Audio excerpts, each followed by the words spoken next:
Hello everyone, welcome to Analog IAS Current Affair Analysis for 22nd May 2020. These are the articles we'll be dealing today.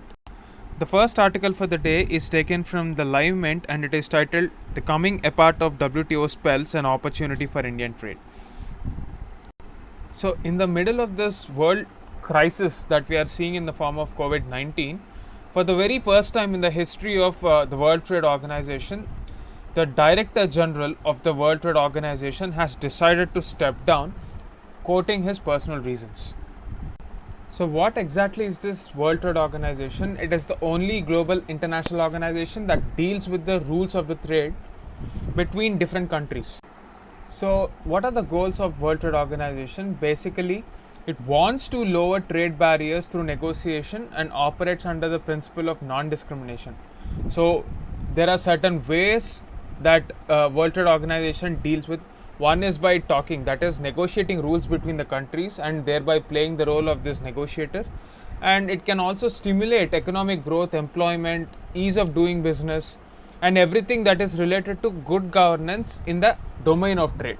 So therefore WTO is extremely crucial, more so in difficult times like this.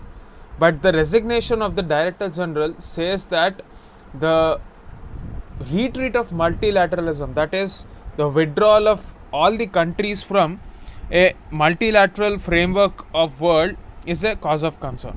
Now if you take a look at the governance structure within the World Trade Organization, at the top of the affairs you have this ministerial conference.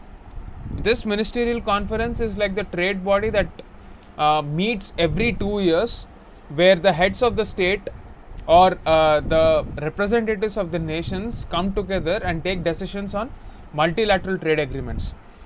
But if you want to take a look at the day-to-day functioning, it is the General Council which does the most of the work on behalf of this Ministerial Council. So under this General Council, we have something called the Trade Dispute Settlement Mechanism, and there is also the Policy Review Board. So this is the basic framework within which WTO shall function. Earlier this year, the dispute settlement body was made literally ineffective. Why did that happen? So there is this appellate body which was established in 1995 under Article 17 of the Understanding on Rules and Procedures Governing the Settlement of Disputes. So the dispute settlement body shall appoint persons to serve on the appellate body for a 4-year term, and these appointments are made on a consensus. So because of this fact, the United States of America has used this opportunity to privilege its bilateral trade over multilateral rules. So this body has been left untouched, or the new body has not been elected, so all the trade disputes have been left unsettled. In this backdrop, we have to understand that the entire rhetoric now is based on the US-China trade war. So this is a sort of an opportunity, because never ever in the economic history of the modern world, trade and health benefits are so closely interlinked.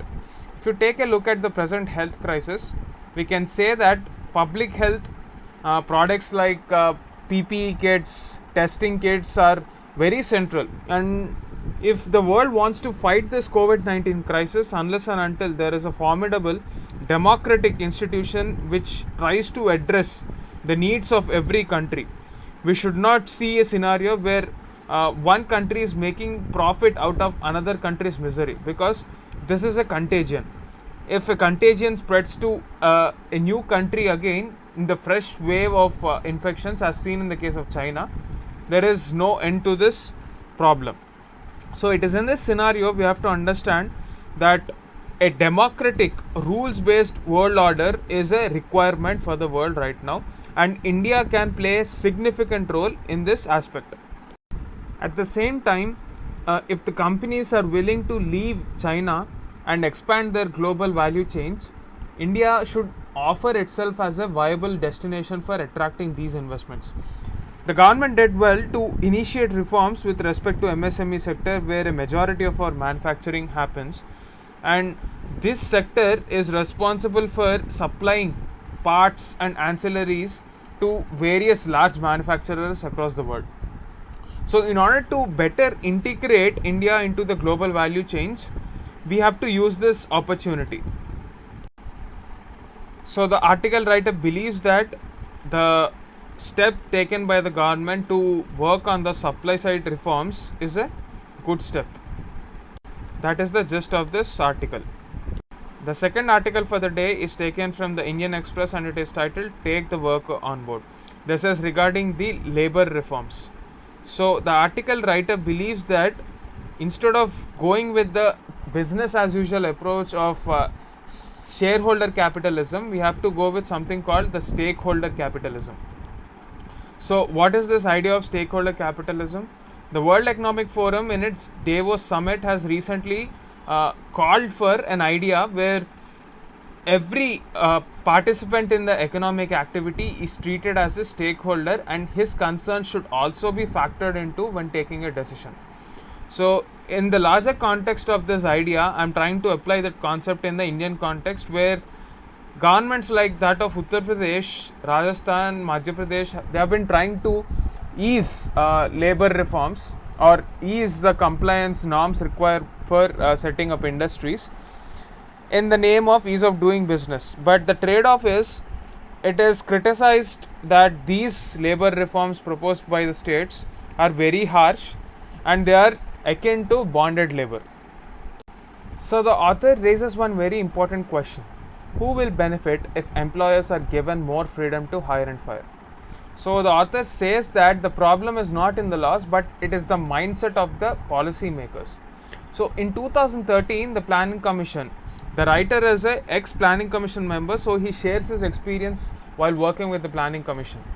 So the author asked a specific company called Bain and Company to conduct an objective study of enterprises in our country, wherein the management consultancy firm was asked to test the hypothesis that long-term performance of the companies who treat their employees as long-term assets is better than the ones who considers workers as a burden.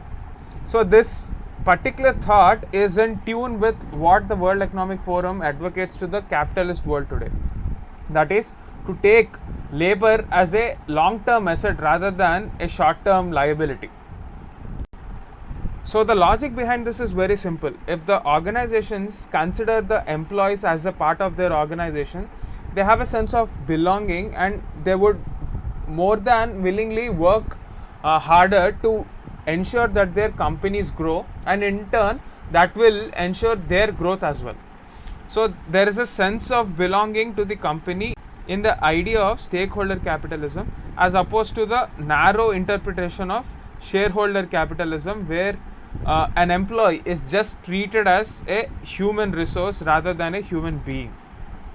So when the result of the hypothesis that was tested came out, it was definitely proven that companies which retained their employees during a bad phase did much better in sales volume, and there is also a better performance and a working environment when the business was back to its usual. So the employees gave in more and more amount of their energy to ensure that the company thrives. So this is the basic argument laid forward by the article writer.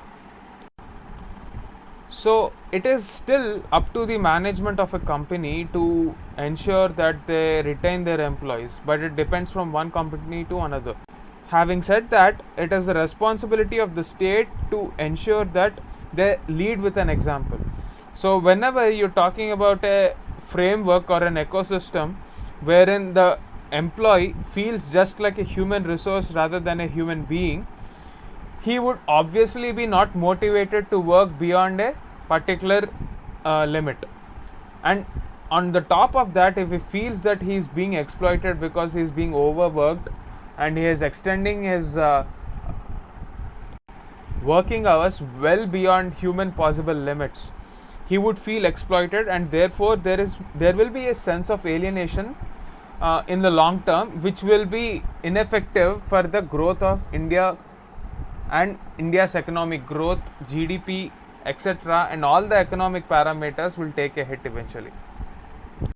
Therefore, it is an imperative to take the workers' interest also into consideration when the governments are making labor reforms.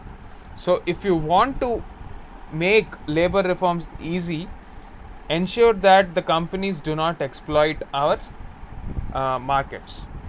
The reason why the argument stands valid is because India is the largest market for almost every kind of a product. Even though India is not integrated into the global value chains, India's consumption is central for the global growth as well. So, when India offers this sales pitch that we can take care of all the compliance requirements of the companies that are willing to invest in our country and create jobs, it is also important to nurture the unorganized sector and the rights of labor, because unless and until income grows, the demand does not grow.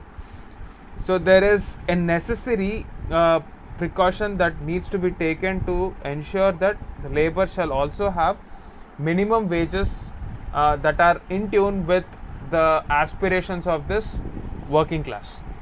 That is the gist of this article. That's it for the day. Thank you.